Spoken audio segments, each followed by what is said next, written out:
Hello बच्चों, मैं पूर्व भैया आपका वेलकम करता हूं ऑन बिहाफ ऑफ विद्या मंदिर क्लासेस। स्वागत है आपका हमारे 90 डेज चैलेंज में। आज बच्चों आपके लिए लेके आया हूं मैं ऑसिलेशन और वेव्स का एक अच्छा क्वेश्चन, जहां पे हम ऑर्गन पाइप के बारे में बात कर रहे होते हैं, है ना। सो हमारे पास एक ओपन पाइप है जिसका एक एंड को हम सडनली क्लोज कर दे रहे हैं with the result that frequency of third harmonic of the close pipe, जो उसका थर्ड हार्मोनिक है, वो बोला जा रहा है कि 100 हर्ट्ज ज्यादा है। किससे ज्यादा है? Fundamental frequency of the open pipe से। तो अब ये बताना है कि what is the fundamental frequency of open pipe. तो सबसे पहले तो थोड़ा सा कंसेप्ट को रिव्यू करते हैं कि जब मैं बात कर रहा हूं ओपन पाइप की, तो ओपन पाइप को अगर हम देखें तो हमारा जो फंडामेंटल है वो कुछ इस तरह से बनेगा, है ना। अब आपको पता है कि दो कंसेक्यूटिव नोड्स या दो कंसेक्यूटिव एंटी नोड्स के बीच का डिस्टेंस कितना होता है? λ/2 होता है। तो ओपन पाइप को अगर हम देखें तो λ/2 विल बी योर लेंथ, यहां से यहां की जो लेंथ है दैट विल बी λ/2, और यहां से आप देखेंगे तो आपका लैम्डा कितना आ गया? 2l आ गया। तो अगर इसकी फंडामेंटल की बात करेंगे तो फ्रीक्वेंसी इक्वल टू क्या होता है? अब अगर हम फॉर्मूला के अकॉर्डिंग देखें तो v इक्वल्स टू λf होता है ना। So v equals to λ into f, f will be v upon lambda, जो कि यहां पे कितना आ गया?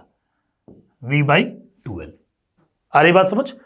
इसके बाद नेक्स्ट वाला क्या होगा? 2v/2l, देन 3v/2l, और इस तरह से करके हम इसकी हार्मोनिक्स को देखेंगे। लेकिन अगर हम इसके एक एंड को क्लोज कर देते हैं तो इस केस में आपको कुछ इस तरह का शेप मिलेगा, और यहां पे आप ये बोलेंगे कि λ/4 will be equal to l, क्योंकि अब एक नोड है और एक एंटी नोड है तो डिस्टेंस आधी हो गई ना। यहां से आपको क्या मिल जाएगा? λ विल बी 4l। और इसमें अगर आप बोले कि व्हाट इज द फ्रीक्वेंसी, तो ये वाली क्या हो जाएगी? v/λ which will be how much? v/4l। अब इसमें अगर हम देखें तो पहली वाली क्या थी? v/2l। उसके बाद वाली क्या होगी? 2v/2l। इसके बाद वाली क्या होगी? 3v/2l। First harmonic, second harmonic, third harmonic and so on. और यही हम जब इसमें देखेंगे तो इसमें पहली वाली क्या होगी? v/4l। इसके बाद वाला क्या होगा? तो इसके बाद का जो शेप बनेगा उसमें आपको इवन वाले हार्मोनिक्स नहीं मिलेंगे, क्योंकि इसका जो अगला शेप बनेगा वो कैसा बनेगा?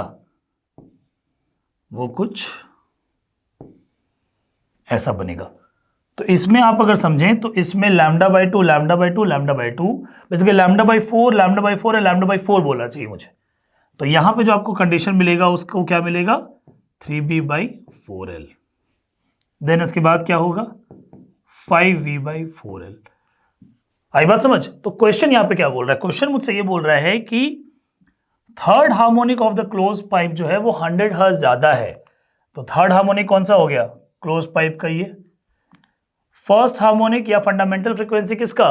ओपन पाइप का। ये कौन सा हो गया? ये हो गया v/2l।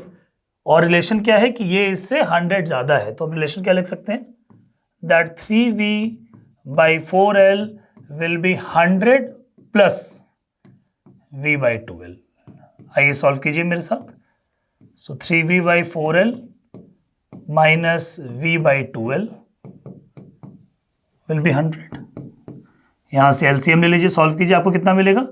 यहां आपको मिलेगा v/4l will be equal to 100। हाँ है ना, एलसीएम लेंगे तो 4l आ जाएगा, 3v minus 2v equals to v। लेकिन यहां मुझसे देखिए क्वेश्चन में क्या पूछ रहा था? Fundamental frequency of open pipe कितना होगा?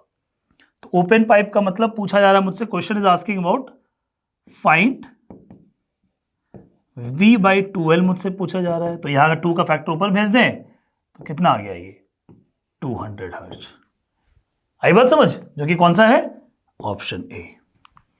तो ऐसे क्वेश्चन के लिए हमारे साथ बने रहें। हमारे चैनल को लाइक करिए, कमेंट कीजिए, सब्सक्राइब करिए, अपने फ्रेंड्स के साथ भी शेयर कीजिए। मिलते हैं नेक्स्ट क्वेश्चन में। थैंक यू बच्चों।